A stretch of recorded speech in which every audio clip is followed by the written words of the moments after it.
Demi Arila dan Rila kecil. Bab 385. Arila. Sekali lagi, Arila mendengar Carson memanggil namanya. Suaranya rendah dan lembut. Arila bergumam lagi. Carson, jangan ganggu aku. Biarkan aku tidur sebentar. Aku istirahat sebentar dan akan bicara lagi denganmu. Setelah Arila selesai mengucapkan kalimat itu, Arila tiba-tiba tersadar, mendongak, membuka matanya dan melihat Carson. Carson membuka kedua matanya, tapi mungkin karena Carson tidak memakai kacamata, pandangan matanya agak kabur, tidak secerah yang biasa Arila lihat. Carson, apa kamu benar-benar bangun? Arila tidak berani mempercayai apa yang dilihatnya, menggerakkan tangannya, mencubik wajahnya sendiri. Sakit, artinya dia tidak sedang bermimpi. Carson benar-benar bangun. Melihat penampilan bodoh Arila, Carson tidak bisa menahan senyumnya yang lembut. Tapi karena luka di tubuhnya, ketika tersenyum akan mengenai lukanya dan membuatnya kesakitan hingga sudut bibirnya berkedut. Carson, cepat beritahu padaku, aku tidak bermimpi kan? Arila masih tidak bisa percaya, bertanya dengan hati-hati. Ayah Carson memberitahunya sebelum pulang, Carson diracuni orang lain dengan virus bernama HDR. Jika ingin Carson bangun, itu bukanlah hal yang mudah. Semalaman, Arila sangat khawatir. Mana tahu Carson tiba-tiba akan terbangun. Kejutan ini datang terlalu tiba-tiba. Sangat tiba-tiba hingga dia tidak berani percaya bahwa itu benar. Bodoh, kamu tidak bermimpi. Aku benar-benar sudah bangun, kata Carson dengan lembut. Suaranya tidak terdengar serendah dan sekuat biasanya, sedikit mengambang. Karena dia tenang akan dirinya dan anaknya mereka. Jadi Carson berjalan keluar dari kegelapan dengan upaya terbaik. Apa kamu masih merasa tidak nyaman? Arila bersemangat dan juga khawatir.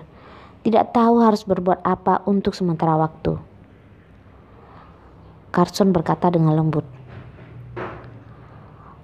Lukanya masih sakit, tidak bisa bergerak. Arila dengan panik berkata, ya, luka di tubuhmu masih belum sembuh. Kamu jangan bergerak sembarangan. Aku juga tidak akan menyentuhmu. Aku akan pergi mencari dokter untuk memeriksa kondisimu. Tidak perlu dokter. Bibir pucat Carson sedikit ditarik, membentuk sebuah lengkungan yang terlihat enak dilihat. Ada kamu yang menemaniku. Itu jauh lebih berguna dibanding seorang dokter. Arila berpikir Carson tidak ingin menemui dokter. Dia sangat marah karena Carson begitu egois.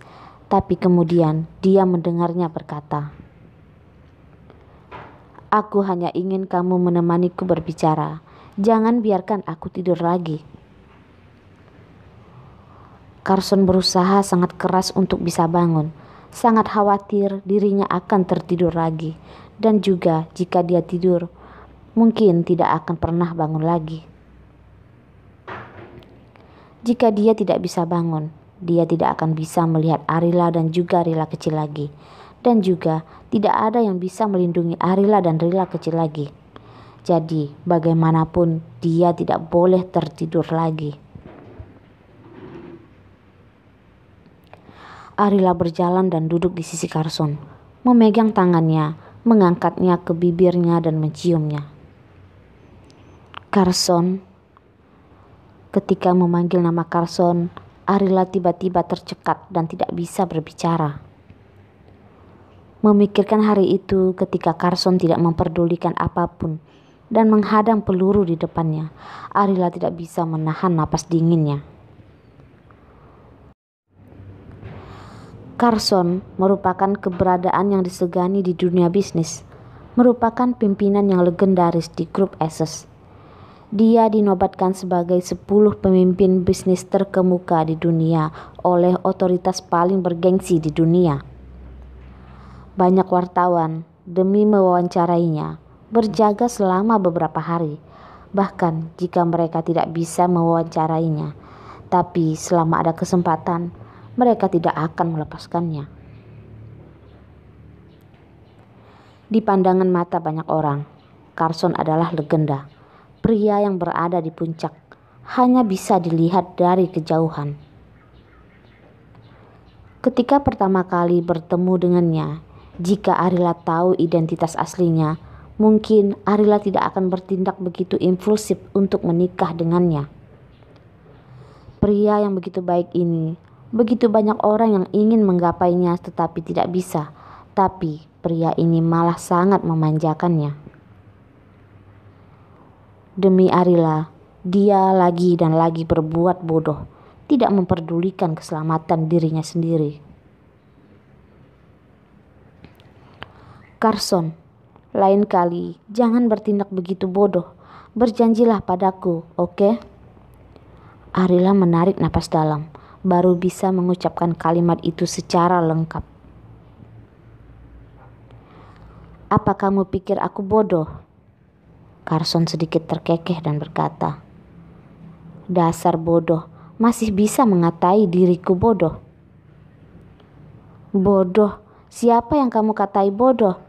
Arila mengerucutkan bibirnya, meliriknya dengan tidak puas. Si bodoh ini mengatai dirimu bodoh, 2 orang bodoh bersama. Menurutmu apa yang harus dilakukan Rila kecil kita? Kata Carson dengan tersenyum lucu. Hanya kamu yang bodoh, aku tidak bodoh. IQ Rila kecil sudah pasti akan mengikutiku, jadi dia tidak bodoh. Arila tidak akan berbuat bodoh bersama dengan orang bodoh. Carson terhibur dengan penampilan Arila yang lucu. Sekali lagi terkena lukanya. Kali ini tidak hanya kesakitan hingga membuat sudut bibirnya berkedut, tapi juga kesakitan hingga membuatnya berkeringat dingin. Carson, aku akan memanggil dokter. Arila segera mengulurkan tangan dan menekan tombol di samping ranjang untuk meminta dokter segera datang. Aku baik-baik saja. Aku hanya sangat mengantuk. Kamu bicaralah denganku atau bernyanyi untukku. Bagaimanapun boleh. Jangan biarkan aku tertidur, kata Carson. Pandangan matanya masih kabur. Dia tidak bisa melihat dengan jelas. Bahkan dia tidak bisa melihat Arila dengan jelas. Carson tahu virus HDR menyebar di dalam tubuhnya dan menekan saraf jaringan visualnya, yang membuat penglihatannya sangat terpengaruh. Jadi dia tidak bisa melihat Arila dengan jelas. Carson, dokter akan segera datang. Jika kamu merasa tidak nyaman, kamu harus memberitahu semuanya kepada mereka. Tidak boleh menyembunyikannya. Arila selalu merasa bahwa ada yang tidak beres dengan kondisi Carson, tapi tidak tahu di mana letaknya. Ketika sedang berbicara, beberapa dokter sudah datang. Melihat Carson sudah bangun, dokter yang berpengalaman sedikit terkejut. Virus HDR sangatlah kuat. Carson bisa tersadar dalam kondisi tanpa adanya obat penawar. Kehendak dirinya itu sangat menakutkan.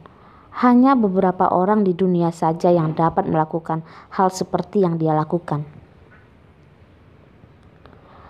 Para dokter adalah para ahli yang memiliki pengalaman puluhan tahun. Mereka adalah orang-orang yang telah melihat angin dan ombak. Setelah terkejut, mereka bergegas memulihkan ketenangan mereka. Dokter yang bertanggung jawab memeriksa kondisi Carson berkata, Presiden Carson, selain luka di tubuhmu, apa kamu merasa tidak nyaman di bagian lain? Sekujur tubuhku tidak bertenaga. Terdiam beberapa saat. Carson tiba-tiba berbicara dengan bahasa Prancis. Virus HDR telah mempengaruhi penglihatanku. Aku tidak bisa melihat dengan jelas, tapi aku tidak ingin Arila dan keluargaku mengetahuinya. Dokter yang bertanggung jawab adalah seorang kenalan Carson, dan Carson tahu bahwa dia bisa bahasa Prancis. Jadi, dia menggunakan bahasa Prancis untuk mengatakannya kepada dokter. Tidak ingin Arila khawatir pada dirinya.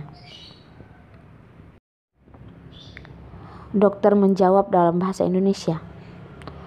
Presiden Carson, aku mengerti kekhawatiranmu. Kamu terluka dan juga berbaring di ranjang begitu lama. Wajar jika tubuhmu tidak bertenaga. Kamu tidak perlu khawatir. Mengenai virus HDR, kami akan terus mengembangkan penangkalnya dan akan mencoba membuang semua racun dalam tubuhmu secepat mungkin. Dokter mengerti maksud Carson.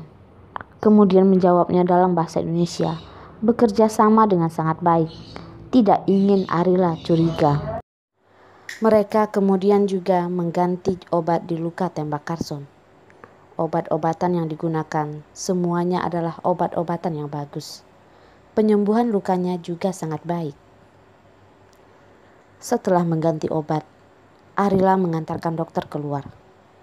Dia menahan dokter yang bertanggung jawab dan bertanya, "Dokter, apa yang dikatakan Carson padamu tadi dalam bahasa Prancis?"